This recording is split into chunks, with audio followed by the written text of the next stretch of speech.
नमस्कार दोस्तों। I hope आप सबकी पढ़ाई अच्छी चल रही होगी। और ये बीपीएससी टॉपिक वाइज एनालिसिस का पार्ट 2 है। इसमें हम जीएस 2 की बात करेंगे। अगर आपने मेरा पिछला वीडियो नहीं देखा है तो उसको जाके देख सकते हैं। वहाँ मैंने जीएस 1 की बात की है और बताया है कि कौन से टॉपिक्स पिछले वर्षों में कितने बार आए हैं, और उससे आपको एक आइडिया अच्छा खासा हो जाएगा कि किस टॉपिक को हमको ध्यान देना है। क्योंकि देखिए, समय इतना होता नहीं है कि आप सब कुछ पढ़ें। तो जो प्रायोरिटी सेट करने वाली चीज़ें होती हैं ना, कि ये चीज़ ज़्यादा बार पूछा गया है तो इसको प्रायोरिटी में आगे रखें, ये पिछले वर्षों में कम पूछा गया है तो इसको प्रायोरिटी में थोड़ा कम रखें। तो उस वीडियो से आपको काफ़ी हेल्प मिलेगी। देखिए, आप बीपीएससी को एनालाइज करोगे, उसके मार्कशीट को देखोगे आप, तो जीएस 2 में बहुत से लोग स्कोर अच्छा कर नहीं पाते हैं। और इसका सिंपल रीज़न यही है कि जीएस 2 का पेपर थोड़ा एनालिटिकल होता है, थोड़ा उसमें डायनेमिक नेचर होता है। और अब जो बीपीएससी में क्वेश्चंस आने लगे हैं वो थोड़े थोड़े यूपीएससी के लेवल को भी टच करने लगे हैं। इसलिए मैंने यहाँ कोशिश की है कि जीएस 2 को जितना अच्छे से ब्रेकेज हो सके मैं ब्रेक कर दूँ, और ये चीज़ें क्लियर कर दूँ कि किस टॉपिक से कितने क्वेश्चन आए हैं, ताकि आप जब पढ़ाई करो, जब टॉपिक को हैंडल करो, तो उस हिसाब से अपना टाइम अलॉट करो। बाकी जीएस 1 के मैक्सिमम टॉपिक्स के नोट मैं ऑलरेडी अपने टेलीग्राम चैनल पर अपलोड कर दिया हूँ। अगर आपको मेरे नोट्स चाहिए तो आप मेरे टेलीग्राम चैनल पर जाकर डाउनलोड कर सकते हैं। मेरे टेलीग्राम चैनल का लिंक आपको डिस्क्रिप्शन बॉक्स में मिल जाएगा। बहुत लोग पूछ रहे थे कि कौन कौन से टॉपिक्स मैंने कवर किए हैं, तो आप यहाँ देख सकते हो। ये थॉट्स ऑन जवाहरलाल नेहरू, ये उसका हिंदी वर्जन है। इसके बाद महात्मा गांधी के थॉट्स को मैंने कवर किया है, रविन्द्रनाथ टैगोर के थॉट्स को मैंने कवर किया है। साथ ही आपका पाला आर्ट हो गया, मधुबनी पेंटिंग। तो हिस्ट्री की मैंने मैक्सिमम टॉपिक्स को कवर कर दिया है। 2 टॉपिक बच रहे थे, एक संथल अपराइजिंग और दूसरा बिरसा मुंडा मूवमेंट। तो उन 2 टॉपिक को भी मैं आज अपने टेलीग्राम चैनल पर अपलोड कर दूंगा।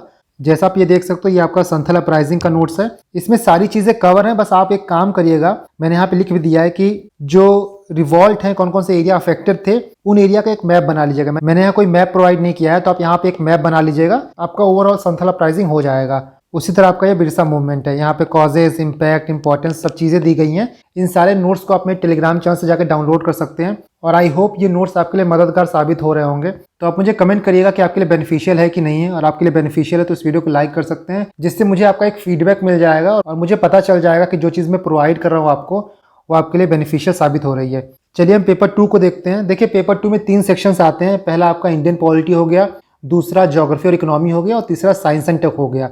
तीनों पार्ट में आपको बिहार के रेस्पेक्ट में आंसर लिखने होते हैं, क्योंकि बहुत से टॉपिक्स ऐसे हैं, बहुत से इवन क्वेश्चंस ऐसे आते हैं कि डायरेक्टली बिहार से रिलेटेड क्वेश्चन आते हैं। तो भले ही सिलेबस में इंडियन पॉलिटी या फिर इंडियन ज्योग्राफी लिखा हो, बट ये आपको पता होना चाहिए कि आपको इंडियन ज्योग्राफी के साथ साथ बिहार की ज्योग्राफी, बिहार की इकोनॉमी, बिहार की पॉलिटी और साइंस एंड टेक बिहार के डेवलपमेंट में कैसे हेल्प करता है, ये सारी चीज़ें पढ़नी होती हैं। सबसे पहले हम सेक्शन 1 देखते हैं, आपका Indian polity plus Bihar polity. इसमें पहला टॉपिक आपका फंडामेंटल राइट और फंडामेंटल ड्यूटीज़ है। तो 2001 से लेके 2021 तक, मतलब 43rd बीपीएससी से लेके 66 बीपीएससी तक ये 4 बार पूछा जा चुका है। दूसरा टॉपिक आपका डीपीएसपी हो गया, तो ये 2 बार पूछा गया है। इसके बाद प्रियम्बल आपका 3 बार पूछा गया है। यहाँ पे आप एक चीज़ ध्यान दोगे कि चीज़ें ऑल्टरनेट पूछती हैं। 64th में आपसे प्रियम्बल पूछा गया, 60-62 में डीपीएसपी पूछा गया, और 65वीं में आपसे फंडामेंटल राइट के बारे में पूछा गया। उसी तरह 4th आपका है इलेक्शन और इलेक्शन कमीशन। तो इलेक्शन कमीशन से काफ़ी बार क्वेश्चन आया, आप देख सकते हो 7 बार। इसके बाद आपका इंडियन पॉलिटिक्स और पॉलिटिकल पार्टीज, इनसे भी रेगुलर क्वेश्चन आते हैं आपके, टोटल 8 बार आए हैं। नेक्स्ट आपका है caste, class, regionalism, communalism affecting election. तो बेसिकली यहाँ पे वोट बैंक पॉलिटिक्स की बात हो रही है। वोट बैंक पॉलिटिक्स को लेकर 6 बार क्वेश्चन आया है, और सबसे रिसेंट क्वेश्चन आपका 56 से 59 बीपीएससी में आया है। नेक्स्ट हम बात करें तो प्रेसिडेंट को लेके 2 बार क्वेश्चन पूछा गया है, बट वहीं गवर्नर और सीएम को लेके टोटल 4 बार क्वेश्चन पूछा गया है, और उसमें भी बिहार के गवर्नर को लेके ज़्यादा बार क्वेश्चन पूछा गया है। उसके बाद हम फेडरल स्ट्रक्चर की बात करें। फेडरल स्ट्रक्चर बेसिकली आपका फेडरलिज्म हो गया या फिर सेंटर स्टेट रिलेशन हो गया, इसको लेकर टोटल 4 बार क्वेश्चन पूछा गया है। इस वीडियो में मैं आपको बेसिकली ये बता दे रहा हूँ कि कौन कौन से टॉपिक कितने बार पूछे गए हैं। इसके बाद आप बोलेंगे तो मैं एक वीडियो बना दूंगा जिसमें मैं टॉपिक को और ब्रेक कर दूंगा। फॉर एग्जाम्पल, फेडरलिज्म को पढ़ने के काफ़ी तरीके होते हैं, अलग अलग एस्पेक्ट होते हैं। पॉलिटिकल हो गया, इकोनॉमिकल हो गया, लेजिस्लेटिव हो गया, उसमें अलग अलग इश्यूज से क्वेश्चन आते हैं। जैसे पॉलिटिकल की बात करें तो स्ट्रॉन्ग सेंटर है तो उससे क्वेश्चन पूछा जा सकता है, या फिर गवर्नर का रोल कैसा है उससे क्वेश्चन पूछा जा सकता है, रोल ऑफ सीबीआई उससे क्वेश्चन पूछा जा सकता है। तो ये आपका पॉलिटिकल एस्पेक्ट हो गया। वहीं आप इकोनॉमिकल एस्पेक्ट के बारे में पूछें तो 15 फाइनेंस कमीशन के रोल को लेकर क्वेश्चन पूछा जा सकता है। जीएसटी एक इशू है, उससे पूछा जा सकता है। फिजिकल फेडरलिज्म, उससे क्वेश्चन आ सकता है। कोऑपरेटिव फेडरलिज्म और कॉम्पिटिटिव फेडरलिज्म, उससे क्वेश्चन आ सकता है। मैंने ऑलरेडी आपको कोऑपरेटिव फेडरलिज्म का नोट्स प्रोवाइड किया है, उसको आप एक बार पढ़ लोगे तो कोऑपरेटिव फेडरलिज्म या फिर कॉम्पिटिटिव फेडरलिज्म, उसका जो भी कॉन्सेप्ट है, जो भी एग्जांपल्स हैं, वो सब चीज़ क्लियर हो जाएंगे। आप ये नोट्स यहाँ पे देख सकते हो। बेसिकली ये नोट्स देखिए यहाँ पे कोऑपरेटिव फेडरलिज्म और कॉम्पिटिटिव फेडरलिज्म दोनों में क्या डिफरेंस उसकी बात की गई है, प्लस एग्जांपल्स दिए गए हैं और बहुत इंपॉर्टेंट होता है एग्जांपल्स अपने क्वेश्चन में डालने के लिए ताकि आपके आंसर में वेटेज आए। तो आप ये देख सकते हो, ये नोट्स आपको मेरे टेलीग्राम चैनल पर मिल जाएंगे। तो इसी तरह हम लेजिस्लेटिव एस्पेक्ट की बात करें तो वहाँ पे प्रेसिडेंट रूल आ सकता है, ऑल इंडिया सर्विसेज आ सकता है। तो क्वेश्चन ऐसे ही फ्रेम करता है, कभी कभी आपसे डायरेक्ट पूछ लेगा फेडरलिज्म के बारे में और नहीं पूछेगा तो उससे रिलेटेड जो इश्यूज हैं वो पूछे जा सकते हैं। इसके बाद पंचायती राज को लेकर 3 बार क्वेश्चन आया है और पंचायती राज में बेसिकली आप 73rd अमेंडमेंट एक्ट पढ़ोगे। इसके बाद हम पार्लियामेंट और स्टेट लेजिस्लेचर की बात करें तो 2 बार क्वेश्चन आया है और इसमें बेसिकली पार्लियामेंट को लेकर क्वेश्चन पूछा है, पार्लियामेंट्री फॉर्म ऑफ गवर्नमेंट जो हमारे कंट्री में है उसको लेके। इसके बाद जुडिशरी से क्वेश्चन आया है और जुडिशरी में आप देखोगे तो जुडिशियल एक्टिविज्म हो गया, जुडिशियल रिव्यू हो गया, इनसे क्वेश्चन ज्यादा पूछा जाता है। ये टोटल 4 बार पूछे जा चुके हैं। मैं आपको अपने चैनल पे जुडिशियल एक्टिविज्म का नोट्स प्रोवाइड कर दूंगा, उस नोट्स को आप अच्छे से पढ़ लोगे तो जुडिशियल एक्टिविज्म कहीं और से पढ़ने की जरूरत आपको नहीं होगी। आप ये देख सकते हो और काफी एग्जॉस्टिव नोट है, हर एस्पेक्ट को कवर किया गया है। पिछले साल ये क्वेश्चन पूछा गया था कि जुडिशियल एक्टिविज्म क्या है और उसके प्रोज और कॉन्स बताइए। यहाँ पे आप देख सकते हो आर्गुमेंट फॉर और यहाँ पे देख सकते हो, तो दोनों चीज़ आपको यहाँ मिल जाएगा। साथ में आपको जुडिशियल रिव्यू का भी नोट्स प्रोवाइड कर दूंगा, तो आपका ये वाला टॉपिक पूरा हो जाएगा। मोटा मोटा आप देखोगे तो यही ब्रेकेज है। बाकी कुछ मिसलिनियस टॉपिक हैं जैसे uneven development of Indian state with respect to Bihar, e governance, Hindutva हो गया, प्रेशर ग्रुप हो गया। तो ये फ्रिंज टॉपिक हैं और इनके नोट्स भी मैं आपको प्रोवाइड कर दूंगा। देखिए मेरी कोशिश यही है कि जो भी स्टैटिक टॉपिक्स हैं या फिर जो करंट अफेयर के टॉपिक्स हैं बट वो स्टैटिक से लिंक है, उन सारी चीज़ों के नोट्स मैं आपको प्रोवाइड कर दूं ताकि आपको ज़्यादा इधर उधर ना भटकना पड़े। इसके बाद हम सेक्शन 2 की बात करते हैं। सेक्शन 2 आपका इकोनॉमी और ज्योग्राफी हो गया, बट जैसा मैंने पहले बताया कि बीपीएससी का फोकस जनरली इकोनॉमिकल ज्योग्राफी के ऊपर रहता है, वो प्योरली ज्योग्राफी नहीं पूछता है। इसका एग्जाम्पल आप अभी देखोगे कि पिछले सालों में ज्योग्राफी से बहुत कम क्वेश्चन आए हैं। तो इस सेक्शन को मैंने अलग अलग पार्ट में डिवाइड किया है और जो पार्ट सिमिलर है उनको एक ग्रुप में रखा है, जैसे basic economic planning, economic survey, budget और इकोनॉमिक डेवलपमेंट। इनसे कितने बार क्वेश्चन आए हैं तो टोटल 13 क्वेश्चन आए हैं और काफ़ी अच्छा वेटेज रखता है इसका। खासकर इकोनॉमिक सर्वे बहुत इंपॉर्टेंट है। मैंने बिहार के इकोनॉमिक सर्वे का नोट्स हिंदी में इंग्लिश में दोनों अपने टेलीग्राम चैनल पर अपलोड कर दिया, उसको जाके पढ़ लीजिएगा, बहुत इंपॉर्टेंट है, डायरेक्ट क्वेश्चन उससे आता है। इसके बाद population, demographic dividend, skill development और अनएम्प्लॉयमेंट, इससे टोटल 8 बार क्वेश्चन आए हैं। इनमें भी सबसे इंपॉर्टेंट आपका पॉपुलेशन हो गया, डेमोग्राफिक डिविडेंड हो गया, ये 2 चीज़ें बहुत इंपॉर्टेंट है। नेक्स्ट हम एग्रीकल्चर की बात करें तो एग्रीकल्चर से टोटल 9 क्वेश्चन आए हैं और एग्रीकल्चर में आपको सब चीज़ें आ जाती हैं, WTO आ जाता है, फूड सिक्योरिटी आ जाता है, बिहार में एग्रीकल्चर का क्या प्रॉस्पेक्ट है वो भी आ जाता है, टेक्नोलॉजी का कैसे हम यूज़ कर सकते हैं एग्रीकल्चर में, वो सारी चीज़ें आ जाती हैं। इसमें भी मैंने आपको टेक्नोलॉजी इन एग्रीकल्चर का नोट ऑलरेडी प्रोवाइड किया है, आप यहाँ पे देख सकते हो। इस नोट्स को आप पढ़ लेना, ये आपका सेक्शन 2 में भी हेल्प करेगा और सेक्शन 3 आपके साइंस एंड टेक में भी हेल्प करेगा। नेक्स्ट हम बात करते हैं तो आपका पॉवर्टी हो गया। पॉवर्टी से 5 क्वेश्चन आए हैं टोटल और पॉवर्टी इंडिया में कैसा है प्लस बिहार में कैसा है, दोनों चीज़ें आपको पढ़नी है। उसके बाद आपका इंडस्ट्री हो गया, इंडस्ट्री में टोटल 6 क्वेश्चन आए हैं। यहाँ भी बेसिकली MSME हो गया, स्मॉल स्केल इंडस्ट्री हो गया, उस पर ज़्यादा फोकस रहता है।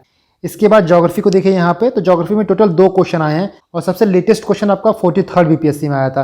तो जैसा मैंने आपको बोला है ना कि बीपीएससी का फोकस हमेशा इकोनॉमिक ज्योग्राफी में रहता है, तो आपको ज्योग्राफी अलग से नहीं पढ़ना है कि प्लेट टेक्टोनिक थियरी पढ़ने लगे, वोल्केनिज्म पढ़ने लगे, इस तरह बीपीएससी नहीं पूछता है, वो इकोनॉमी को ज्योग्राफी से इंटीग्रेट करके पूछता है। तीसरे सेक्शन की बात करें तो साइंस एंड टेक है आपका, ये बहुत लोगों को कंफ्यूजिंग लगता है। रीज़न ये है कि लोगों को पता नहीं होता क्या पढ़ना है क्या नहीं पढ़ना है। तो जो मैंने डिवीजन दिया है आप उसी हिसाब से टॉपिक्स को पढ़िए और क्वेश्चन हर साल मोटा मोटा इसमें आ ही जाता है। जैसे आप देख सकते हो पहला आपका है कन्वेंशनल और नॉन कन्वेंशनल एनर्जी। यहाँ आपकी coal energy, fossil fuel, nuclear energy, wind energy, solar power सबकी बात करेंगे। तो टोटल 9 बार क्वेश्चन पूछा गया है, बहुत इंपॉर्टेंट टॉपिक है। इसके बाद है आपका use of technology to save natural resources. Natural resources में आपके सॉयल आ जाएंगे, वाटर रिसोर्सेज आ जाएंगे, मिनरल रिसोर्सेज आ जाएंगे। तो टोटल 8 बार क्वेश्चन पूछा गया है, इसका भी अच्छा खासा वेटेज है। इसके बाद स्पेस की बात करें तो टोटल 6 बार क्वेश्चन पूछा जा चुका है। पिछले साल ही आप देखोगे तो रोल ऑफ इसरो, दूसरे प्लेनेट पे जो लाइफ खोजी जा रही है उस पर क्वेश्चन पूछता है, मार्स मिशन पे क्वेश्चन पूछेगा। तो इस टाइप के क्वेश्चन यहाँ पे आप एक्सपेक्ट कर सकते हो। इसके बाद आपका 4th है हेल्थ एंड बायोटेक्नोलॉजी, इससे टोटल 7 बार क्वेश्चन पूछे गए हैं। 5th है आपका डिफेंस इंडस्ट्री और मेक इन इंडिया हो गया, आत्मनिर्भर भारत हो गया, इससे 3 बार क्वेश्चन पूछे गए।